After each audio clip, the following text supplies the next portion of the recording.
ఆపి మరి దాన్ని కట్ చేసి కూడా చూపిస్తలేరు కదా, మీరు డైరెక్ట్ చూపిస్తున్నాడు కదా. నేను డిక్టేట్ కూడా గదేను కదా. నీకే సంస్కరణ లేనప్పుడు ఇంత దుర్మార్గుణ్ణి నేను మర్యాద ఇచ్చి మాట్లాడొచ్చా? తెలంగాణ రాష్ట్రంలో యువతను తాగుబోతులుగా తయారు చేసి, డ్రగ్స్కి అలవాటు చేసి, గంజాయికి అలవాటు చేసి, రోడ్ల మీద పడేటట్టు వాళ్ళ బతుకులను రోడ్ల మీద పడేటట్టు చేసి ఇంత దుర్మార్గమైన పరిపాలన నడిపించినోడిని నేను ఏం మర్యాద ఇవ్వమంటారండి? నాకు అర్థం కాలే. ఒక కరీంనగర్ టౌన్లోనే మీకు ఉదాహరణ చెప్తున్నా. కరీంనగర్ టౌన్లోనే సింతకుంట, కమాన్పూర్, కొత్తపల్లి అనే ప్రాంతంలో 5,000 మంది యువత ఈ డ్రగ్స్ గంజాయికి అలవాటు పడ్డారండి. మీకు ఉదాహరణ చెప్తున్నా. ఆదిలాబాద్ జిల్లాలో, ఆదిలాబాద్ ఎడ్డుకోటర్లో ఒక 5,000 మందికి అలవాటు చేసిందండి. నిజామాబాద్లో ఎడ్డుకోటర్లో ఒక 5,000 మందికి అలవాటు చేసిందండి. వరంగల్లో, రంగారెడ్డి జిల్లాలో ఎన్ని చెప్పుకుంటూ పోతే ఎన్ని జిల్లాలు.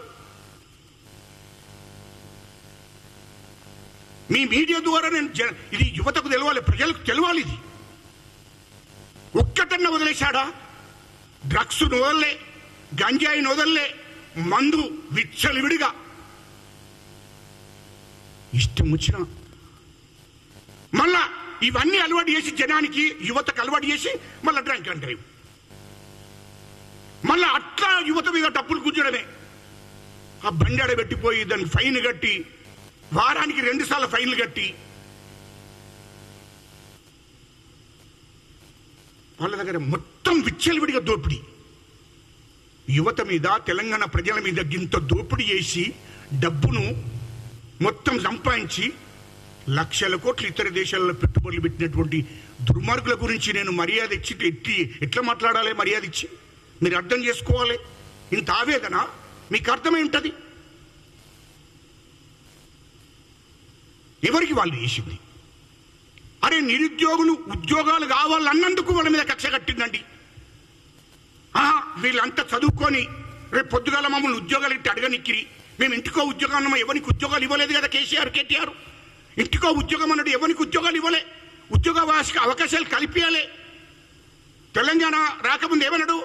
నిరుద్యోగులకు ఇంటికో ఉద్యోగం ఇస్తాం తెలంగాణ రాగానే అని అన్నాడు. ఏమైంది? ఉద్యోగాలు వచ్చాయా? ఒక్క ఉద్యోగం లేదు. వీళ్ళందరూ చదువుకుంటారే పొద్దుగాల మళ్ళీ వీళ్ళు ఉద్యోగాలు అడుగుతారు. వీళ్ళు అడగకుండా చెయ్యాలంటే వీళ్ళందరూ డ్రగ్స్ అలవాటు చేయాలి, గంజాయి అలవాటు చేయాలి, మందు తాగడం అలవాటు చేయాలని విచ్చలవిడిగా ఈ వ్యాపారాలు చేశారు. ఇసుక దాన్ని విడిచిపెట్టలే, డ్రగ్స్ విడిచిపెట్టలే, గంజాయి విడిచిపెట్టలే, మందు విడిచిపెట్టే రాష్ట్రం మొత్తం విచ్చలవిడిగా దోపిడీ. మళ్ళీ మీరు అంటారు ఇన్ని లక్షల కోట్లు మరి ఇట్లేదు, అన్ని రకాలుగా ఏది విడిచిపెట్టలే వాళ్ళు. 10,000 కోట్లు అండి దీని మీద సంపాదించింది కేటీఆర్. ఓన్లీ డ్రగ్సే 10 ఏళ్లలో.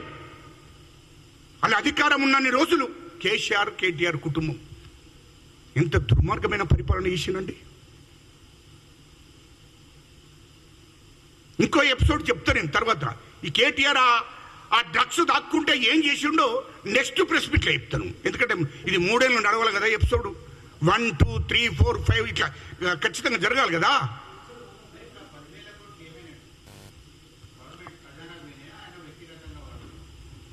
మీరు ఏం పేపర్ అండి మీది? మన తెలంగాణ. ఎట్లా ఏంది? మళ్ళొకసారి అడుగు.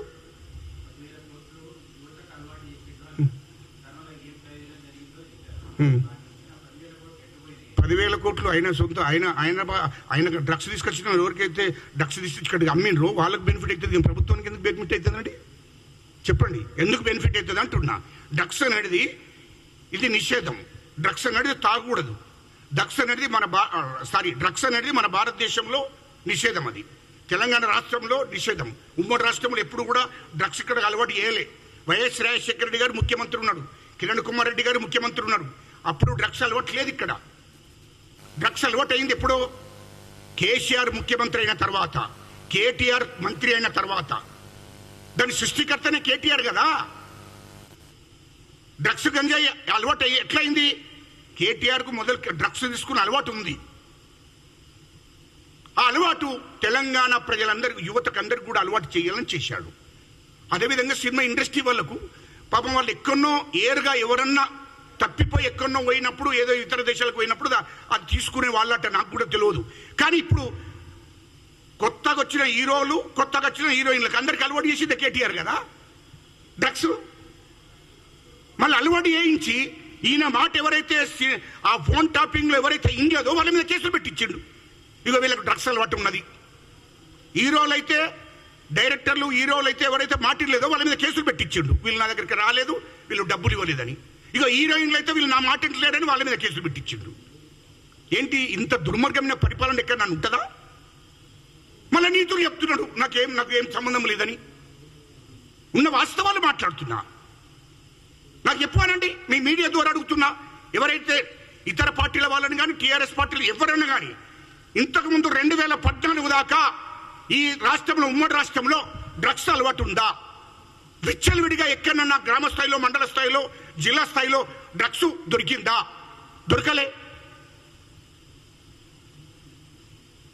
మరి కేసీఆర్ ముఖ్యమంత్రి అయినాకనే కదా ఈ రాష్ట్రానికి డ్రగ్స్ వచ్చింది. కేటీఆర్ మంత్రి అయిన తర్వాతనే కదా డ్రగ్స్ తీసుకొచ్చిందే కేటీఆర్ కదా.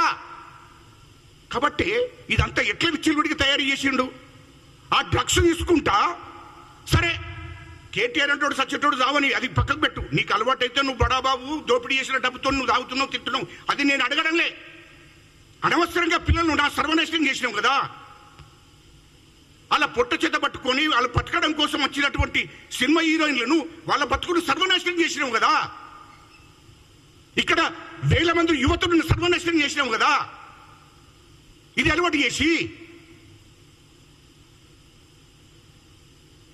అందుకోసమే దీనికి మొత్తం ప్రధాన కారణం అంతా కేటీఆరే. ఇవాళ ఫోన్ టాపింగ్ జరిగింది, మీరు చూశారా? 10 ఏళ్లలో ఈ ఫోన్ టాపింగ్ జరిగింది. ఇది డ్రగ్స్ అయిపోయింది. ఇంకోటి ఏం చేసిండు? Phone topping. ఫోన్ టాపింగ్ ఎవరు చేస్తారండి? భార్యాభర్తలు చేస్తారా? గా జడ్జీలు చేస్తారండి? దుర్మార్గులు. కేసీఆర్, కేటీఆర్ అంతా దుర్మార్గమైన పరిపాలన. వాళ్ళను చార్మినార్ దగ్గర ఉరి తీసిన తప్పు లేదు, ఉరి తీసిన తప్పు లేదు. వాస్తవాలు చెప్తున్నా.